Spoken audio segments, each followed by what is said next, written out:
Thank you for being with us tonight. This meeting has been brought to you in part by Let Grand Forks International Airport help you start your next vacation off on the right foot.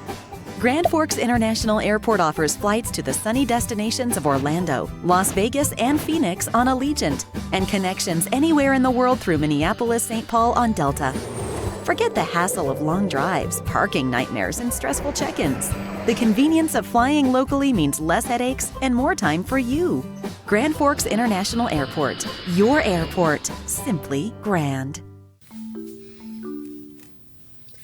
How many things in your house connect to the internet? Let's see. Computers, smartphones, gaming console, maybe your appliances and lights. They say that by the year 2020, the average home will have 5 devices for every one person. I don't know about you guys, but I don't want to be average. We're going to need much better internet. Midco Extreme Gig is here. Life changing. Know what's in this box? Well, in case your crystal ball is broken, here's a hint. Safe, reliable energy, for starters, but there's also a commitment to this community. See, at Xcel Energy, this is our hometown. So we're not just about making a living here, we're about living here. Oh, I wish I had wings. In our community, we're always delivering. Xcel Energy, responsible by nature. As a farm kid from North Dakota, I was raised to face challenges head-on. But that was put to the test when I was diagnosed with cancer as a teenager. Now, I'm determined to help kids overcome illnesses like I did. So I started my journey at the University of North Dakota. With hard work and determination, I'll help others like my doctors helped me. I'm making my impact. How will you make yours?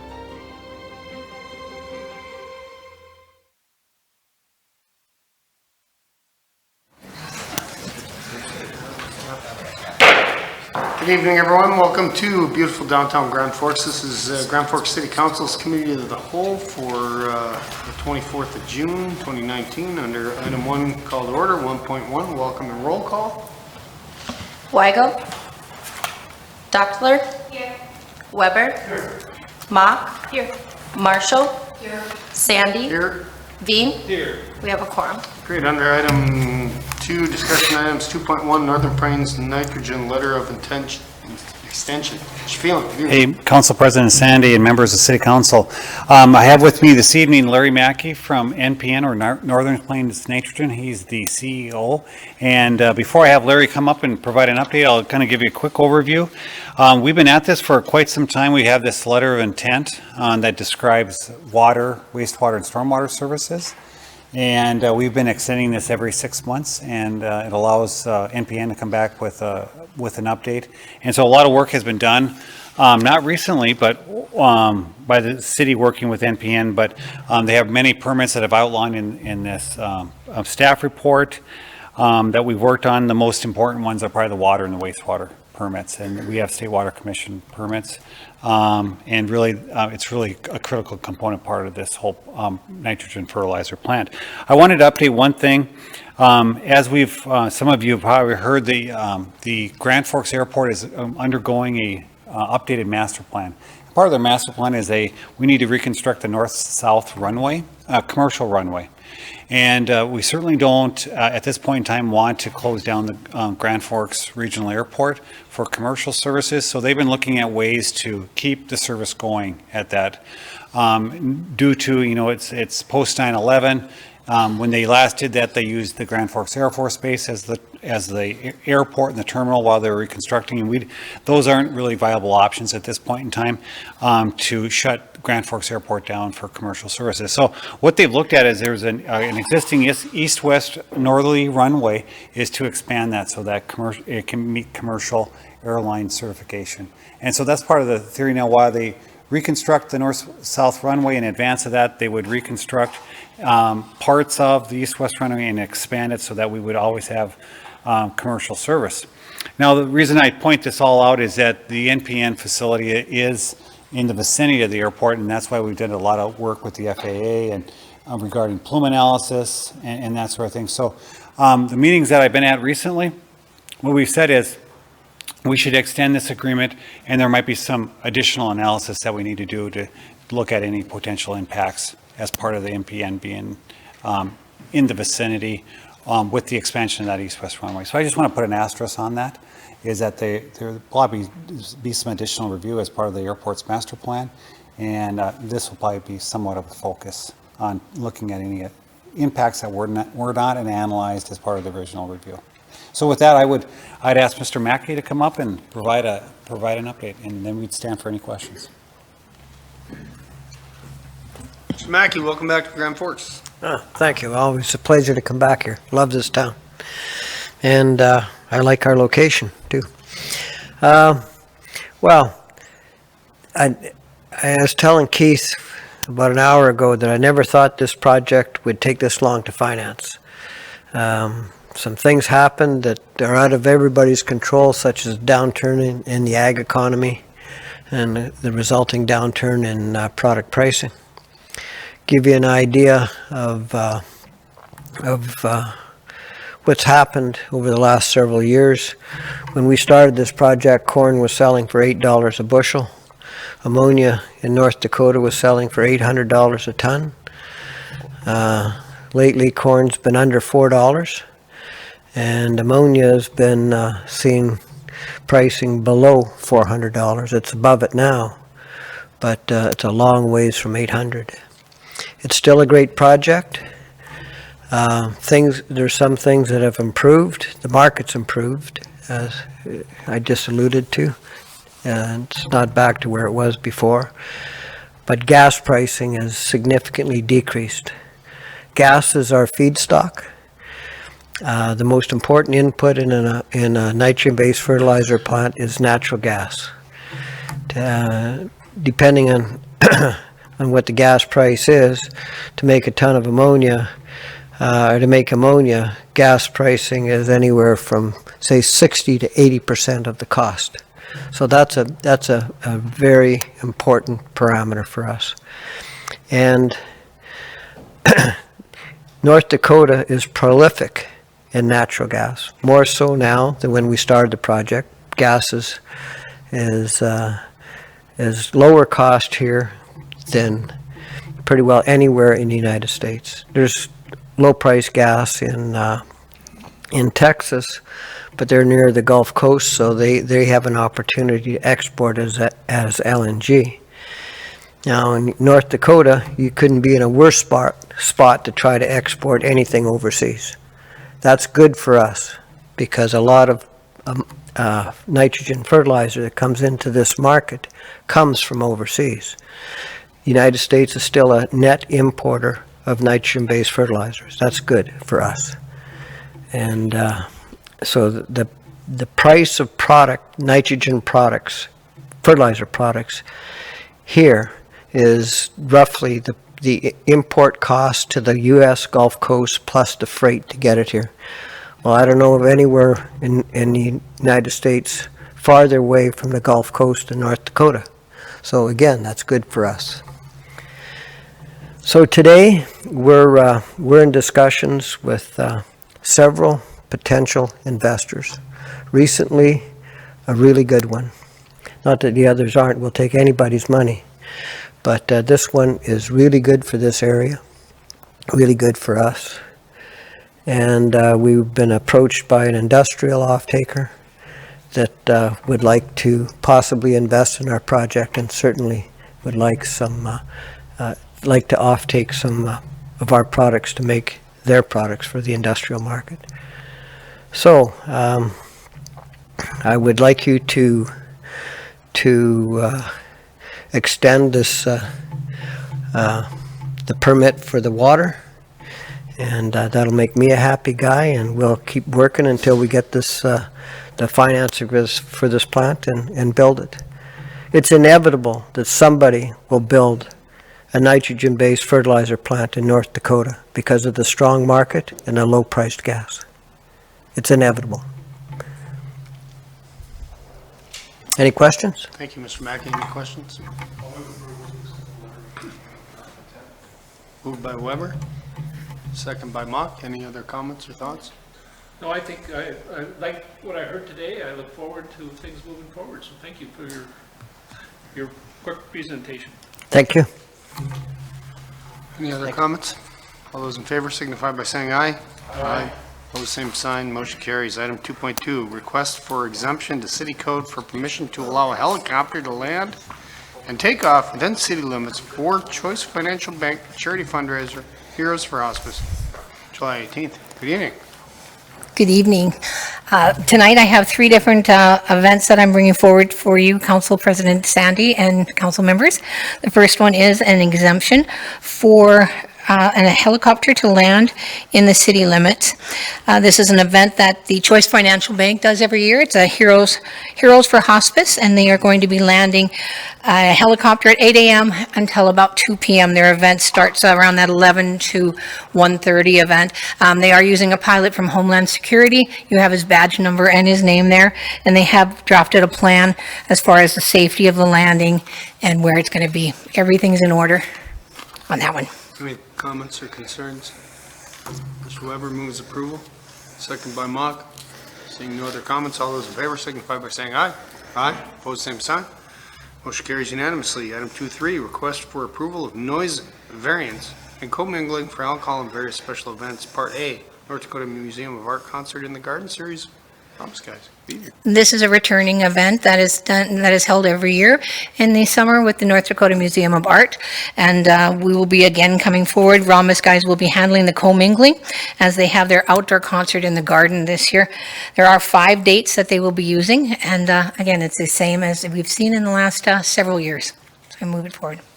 Mr. Weber once again moves approval. Is there a second? Second by Marshall. Any other comments? Seeing none? Yes, Ms. Mock, comment? And all of those go to the police department for? Yes, they go through all the departments. Okay. Our special event goes through every single department for sign-off first, and particularly with commingling, they are required to have a presence of security. Great. Any other comments? Seeing none, all those in favor signify by saying aye. Aye. Opposed, same sign.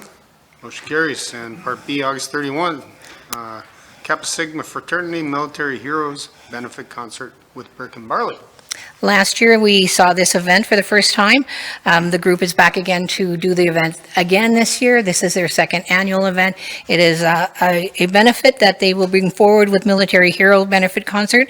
Brick and Barley, who has been a long-standing partner for commingling and for street dances and things, has it down to quite a science, and they will be on tap again for them.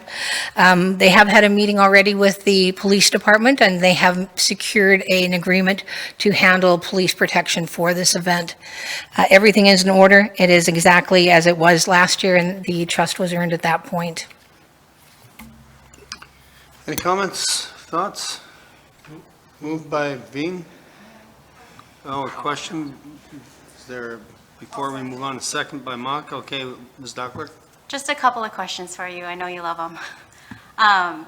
So I'm wondering, I didn't see any advertisements for it yet this year, which is great.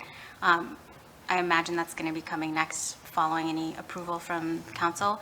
But I am wondering, did you reach out to the Grand Forks Air Force Base or the VFW or the Grand Forks Military Affairs Committee, you know, to incorporate them in the event? I know we had mentioned it last year as a way to tie it to the city. This is Jeff Brand, who's one of the alumni and organizers. Yes, ma'am. Great question. So last year we did reach out to some of the local veterans programs as far as the VFW and the Legion. We did not reach out to the base simply due to the fact, as a refresher from last year, I was standing in front of you less than 2 weeks prior to the event, and we just got jammed. We've already got a point of contact with the base, and yes, they will be brought into this. We're on the Grand Forks Convention and Visitors Bureau calendar already. We just made the Chamber of Commerce for East Grand and Grand Forks calendar. Next, after we receive, if we receive approval from the council, we'll go forward with printing our advertisements and traveling out to the base, as well as all the surrounding communities within around 50 miles is our target. And then out of curiosity, last year, how much did the event raise to donate? I know that you do multiple events in the year, but just specifically this event? So specifically with the concert, we go hand in hand, which was just a last minute thing last year, with a Military Heroes charity auction. So a select group of my fraternity boys went out and approached local businesses and asked for donations to support the fundraising efforts of the weekend. And very proud to say as a Grand Forks resident that we had 71 local businesses in 6 days donate $7,650 worth of goods. So when you take the number of people that attended the concert with the food venues and Brick and Barley and the concert proceeds, we grossed $26,700 and we were able to write a check to the campaign for $15,000. This year we'll have less of an overhead because last year we purchased all the snow fencing to go around the park. So we have that in storage. We don't have to buy that this year. We're able to work out a little bit better margins on rental of some of the products like the porta potties and whatnot. So I would imagine this year we'll have a larger contribution. One more question. Initially in here, what you had submitted said that you were looking at private security, but I'm hearing that we're having a combination with the city. So last year at we this had a point? combination, and we're gonna go forward with that this year. So we've met with the city, the Grand Forks Police Department, and based on the projected people that we have attending, the police department's come up with what they seem, a number that they feel comfortable with. And along with that, we hire ProDog security because ProDog is able to open everyone's backpack and purse and extract any walk-in alcohol. The police department can't do that. So that's the main reason we hire ProDog. And then they also, after the lines slow down, they aid with perimeter control and whatnot. But they help us with the controlling the input of intoxicated people and carrying alcohol, which we forbid. Thank you. Ms. Marshall, you had a question? Just a comment and a quick question. I went on a ride-along with the police department last year, the night of the event, and it was a really interesting experience. I, was impressed with the handling of the event, and I understand that there were relatively few incidents or minor incidents. And I wanted to recognize the Kappa Sigma fraternity members who are out there in full force and did a nice job, I think, supplementing the other security measures that were going on. So just kudos to the fraternity. And then I was just curious, this is more of a curiosity than anything else. Last year, I understood that the first venue of choice was either the field house or the football stadium On campus. And was that revisited at all, or is that out permanently? It's out permanently due to the fact that the facilities, the Memorial Stadium is partially been condemned. So the plumbing and all the facilities inside are not up to being used. So it's kind of, man, I don't know if I'd want people going into the facility they still use it, but it's very limited inside use. We couldn't have concessions, we couldn't use the bathrooms and whatnot, so. Thank you. I was just curious about that. One question too, if I could bring forward just, or one answer, in regards to publicity of events, one thing that I like to do in our office is I ask them to please bring their permit paperwork forward before they begin advertising. It just makes everything a lot easier. Any other comments or questions? Yes, Ms. Mock? Did we have any issues with the university location or any No. issues with the park? Nope, they have already been granted permission. Any other comments? Seeing none, all those in favor signify by saying aye. Aye. Opposed, same sign. Motion carries unanimously. Thank you. Thank you. Item 2.4, Health Department declares surplus vehicles. Good evening, Ms. Swanson. Good evening, President Sandy and members of the Committee of the Whole. I'm Debbie Swanson from the Grand Forks Public Health Department, and you have before you a staff report that was prepared by Javen Bredard, our Environmental Health Manager. We have some vehicles that we would like to declare surplus. They are aging vehicles that are now starting to need a great deal more maintenance, and this would allow us to auction them if they are declared surplus, with the proceeds going to purchase one more. We would be downsizing our fleet by one vehicle in this process. We would use the proceeds for future replacements of our fleet vehicles. This summer, we have been able to use one of them for an intern that's been doing nuisance abatements throughout the city. So I'm happy to answer any questions that you might have. Any questions or comments? None. Moved by Marshall, second by Mock. All those in favor signify by saying aye. Aye. Opposed, same sign. Motion carries unanimously. Thank you. Item 2.5, confirm appointment to the Pension and Insurance Committee of Jessica Bergerson. Anybody have an issue with her representing the city employees at the fund? Moved by Weber, second by Dockler. Any other comments? All those in favor signify by saying aye. Aye. Opposed, same sign. Motion carries unanimously. Item 2.6, 2019 Home Program Funds. Ms. Richards, good evening. I come before you about once a year at this time to submit a plan to the Division of Community Services in Bismarck for the use of home funds that are typically allocated to the city in the amount of $350,000. For the last 5 years, these have been approved by City Council for use in projects that were submitted either by the Housing Authority or Grand Forks Homes, who are, of course, some of our premier affordable housing providers, and that is the only eligible use of home funds is for affordable housing. The projects that they have gone to for the last 5 years are listed in your staff report. They include the new Housing First facility that was built behind the police department, rehab of Riverside Manor, which is a key historic property built into the dike, and others. Prior to that, most of the time those home funds were allocated to the city's first-time home buyer program. This year, I'm recommending that those funds be deobligated to Red River Valley Community Action to provide housing rehab services, single-family housing rehab within Grand Forks. As you may recall from the 2019 CDBG allocation process, Red River has operated a HomeSense program, which is a housing rehab revolving loan fund, for many years. It was discovered that that program was really way below projections, and so by providing these home funds to Red River, it allows those rehab services to continue to be provided in our community, and then also allows that HomeSense revolving loan fund to kind of build up. So kind of keep that level of service constant, which is good for the eligible homeowners as well as good for the community to keep our older and affordable housing stock in good condition, and also help keep the HomeSense program functional. I do have in the audience Kevin Severson from Red River, who operates their housing rehab program, if you have any questions on the specifics of how that works.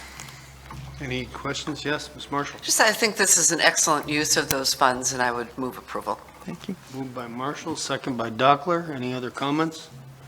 Seeing none, all those in favor signify by saying aye. Aye. Opposed, same sign. Motion carries unanimously. Thank you very much. Item 2.7, budget amendment for the fire department.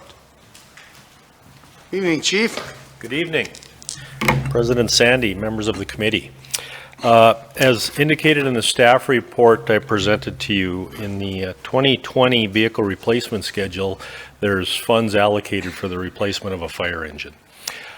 These pieces of equipment take anywhere from 300 to 365 days to build.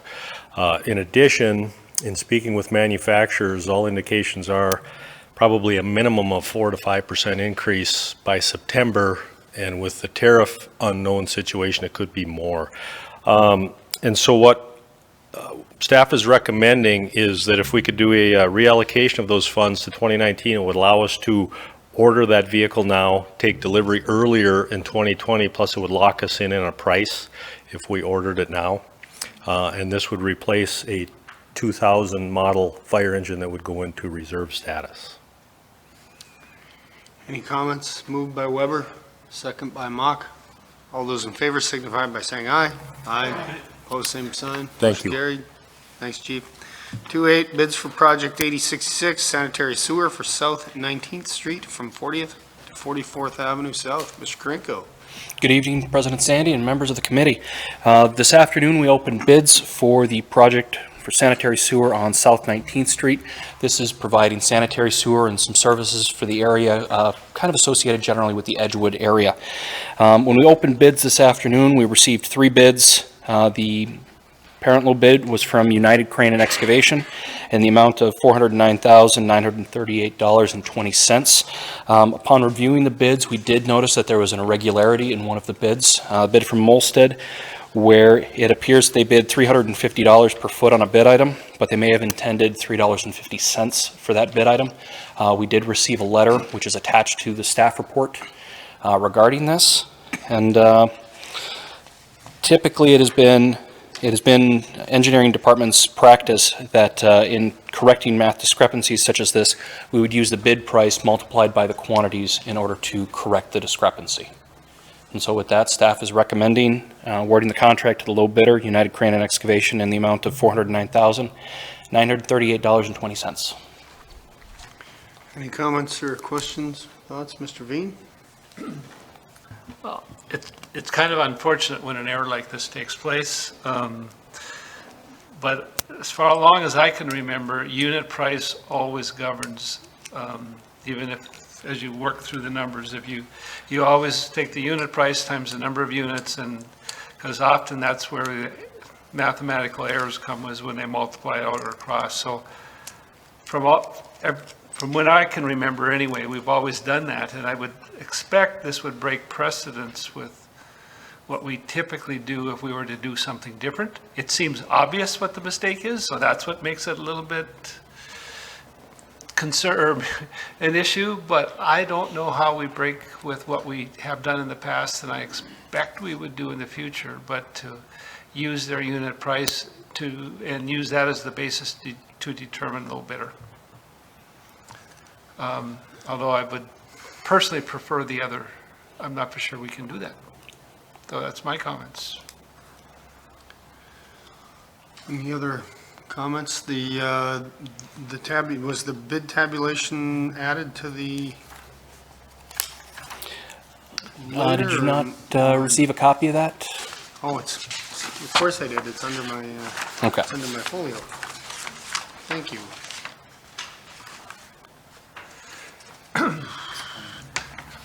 Yeah, that's quite a few.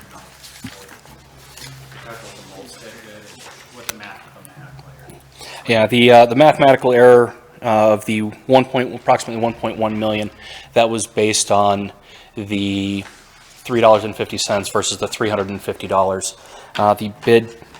The quantity associated with that bid item was approximately 3,300 feet.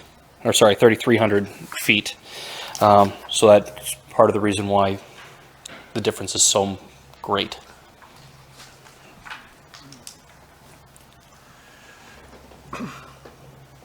So,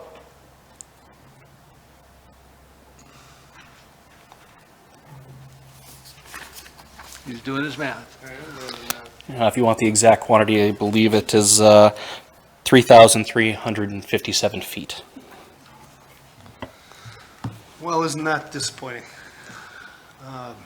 Any other thoughts? I think you're right, Mr. Veen. We pretty much have to stick with precedent. So I'm going to make the motion to award to the low bidder, Okay. which is United Crane. Second by Mock. Any other comments? All those in favor signify by saying aye. Aye. Opposed, same sign.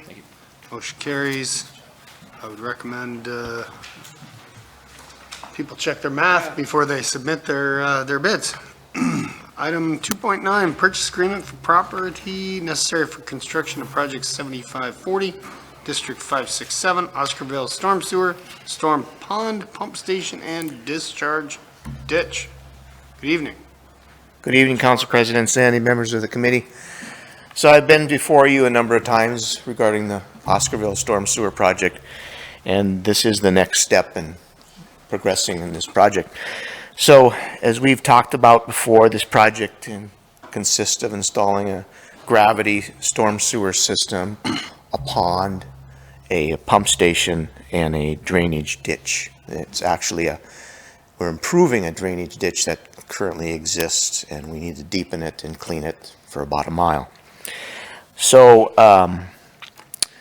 this project would ultimately serve the subdivisions of the Oscarville and Senskis and Lem Acres. This area exists already as mostly developed. There's some vacant lots, but the roads in the area are predominantly gravel roads, and the drainage is through rural ditches, and there's a significant amount of large truck traffic in the area. So that combination yields that at times these roads are not passable, especially in the spring or when it rains a lot. So we've sent out letters to the property owners within the special assessment district indicating what their special assessment amount range might be. We held a public meeting. We invited them to the public meeting.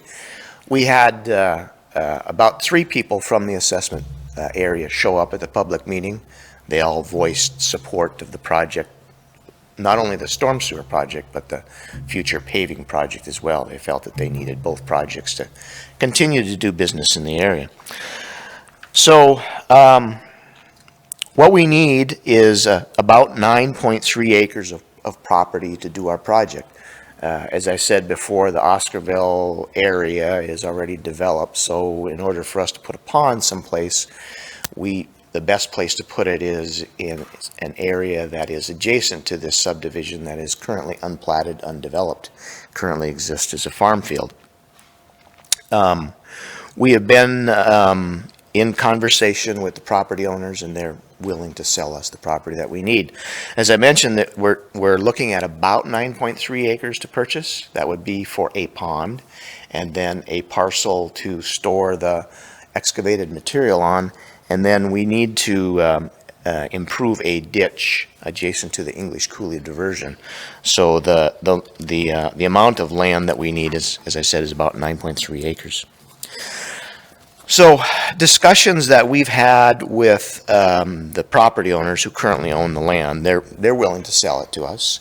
The city attorney's office has produced a draft purchase agreement that I've attached to this staff report. You will see that there are a number of blanks that are in that purchase agreement that are yet to be filled in. We're working this week. We hope to finalize the exact footprint of land that we need, and we'll then insert that amount of land into the purchase agreement. The conditions of the purchase agreement are such that the price is to be based on $20,000 an acre, which is a price that we paid for land in the adjacent area. If you remember, we purchased some property in the Corinta area, and that was the price that we had paid there. There are permanent and temporary easements that we need for the project, and the agreement would be is that those permanent and temporary easements would be provided at no additional cost to the city. And finally, the property owners have requested that their land not be annexed for the next 15 years, and then after that 15-year period, the annexation agreement would be such that it would revert back to city policy and the laws of the state of North Dakota. So with that, we would recommend that we approve the purchase agreement for purchasing the property necessary to build this project, contingent upon approval by the city attorney's office. Any comments or questions? Mr. Weber? This is currently farmland.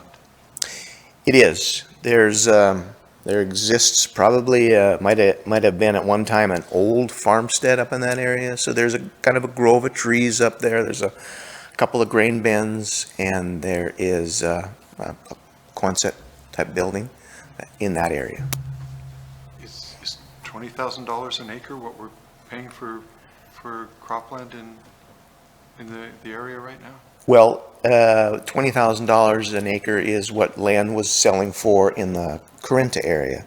If you remember, Green Pulp bought a large parcel of ground. There's a small Rocks and Blocks bought a parcel. the city bought a parcel for a lift station and the growth fund bought a parcel of land. That was, we understood the selling price. It's more than farmland, but it is land that is on the edge of the city, ready to be developed. Mr. Walker, I have a question. So how much of that are we going to special assess back to the, I mean, if we're doing a 50-50 share on the pond, are we ultimately going to special assess half of our cost for that land back? That is correct. Yeah, that's included in the project cost. Right. Mr. Weber moves approval. Is there a second? By Veen. Any other comments? All those in favor signify by saying aye. Aye. Opposed, same sign. Motion carries. Thanks for joining us, Mr. Weigel. I'm sorry I didn't know you were on the phone. Item 210, design contract for project 8067, 2019 wastewater treatment improvements to chemical room, MBF recycle, pump, heater, pinging, and bypass piping. Piping. Great, good evening. Good evening, Barbie. Councilmember Sandy and members of the committee. Tonight I'm asking for the approval of the engineering services agreement for the project that you just described. It's $195,000 with advanced engineering. Last week we were here and asked for the state revolving loan funds to be able to do this project yet this year. It was at about $1.4 million to do the work within the chemical room, the bypass piping, and then the header, the pump header that services that MBF with the disinfection project. Mr. Veen? Can I have a motion to recuse? Yeah, sir. Mr. Weber, you moved to recuse Mock and Veen. Dockler, do you second that? Second by Dockler. All those in favor signify by saying aye. Aye. Opposed, same sign. Motion carries. Any comments for the floor? Moved by Weber, second by Marshall. All those in favor signify by saying aye. Aye. Aye. Opposed, same sign. Motion carries unanimously. Item 211, easement agreement between the City of Grand Forks and Nodak Electric. Ms. Amundsen, good evening. Good evening, President Sandy, members of the committee. Nodak Electric Cooperative Incorporated approached the city and has worked with the City of Grand Forks Public Works Department, city's consultant CPS, and the city's engineering department, and also the city attorney Howard Swanson to draft acceptable terms for an electrical easement to provide electrical service for their customer, TP&L, along North 55th Street, east of the landfill property, the municipal solid waste landfill. TP&L is a subcontractor for LM Wind Power or GE, and they're currently using generator power on the site to the east of the landfill and are interested in a more permanent electrical source for current and future operations. Attached is the agreement, the proposed agreement, and also an aerial view and a description of the area. And with that, we request approval of the easement agreement between the City of Grand Forks and Nodak upon final review and approval of the city attorney. Any questions regarding the easement? Moved by Marshall, second by Dockler. Any other comments? Seeing none, all those in favor signify by saying aye. Aye. Opposed, same sign. Motion carries unanimously. Seeing no other items, is there a motion to adjourn? Moved by Weber, second by Veen. All those in favor signify by saying aye. Aye. Opposed, same sign. Good night, Danny.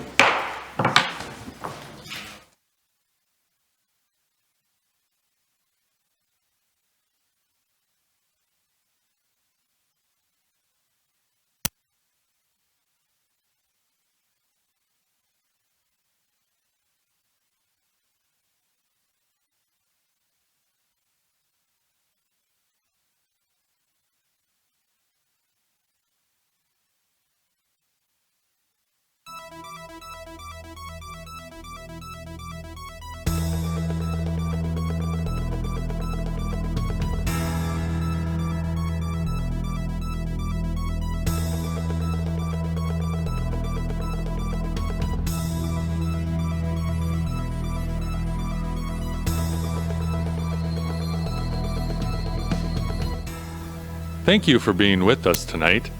This meeting has been brought to you in part by Let Grand Forks International Airport help you start your next vacation off on the right foot.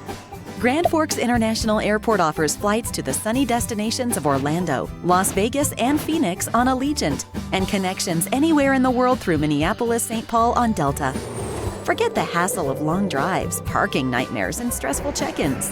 The convenience of flying locally means less headaches and more time for you. Grand Forks International Airport. Your airport. Simply grand. How many things in your house connect to the internet? Let's see. Computers, smartphones, gaming console, maybe your appliances and lights. They say that by the year 2020, the average home will have 5 devices for every one person. I don't know about you guys, but I don't want to be average. We're going to need much better internet. Midco Extreme Gig is here. Life changing. Know what's in this box? Well, in case your crystal ball is broken, here's a hint. Safe, reliable energy, for starters, but there's also a commitment to this community. See, at Excel Energy, this is our hometown. So we're not just about making a living here, we're about living here. Oh, I wish I had wings. In our community, we're always delivering. Excel Energy, responsible by nature. As a farm kid from North Dakota, I was raised to face challenges head-on. But that was put to the test when I was diagnosed with cancer as a teenager. Now, I'm determined to help kids overcome illnesses like I did. So I started my journey at the University of North Dakota. With hard work and determination, I'll help others like my doctors helped me. I'm making my impact. How will you make yours?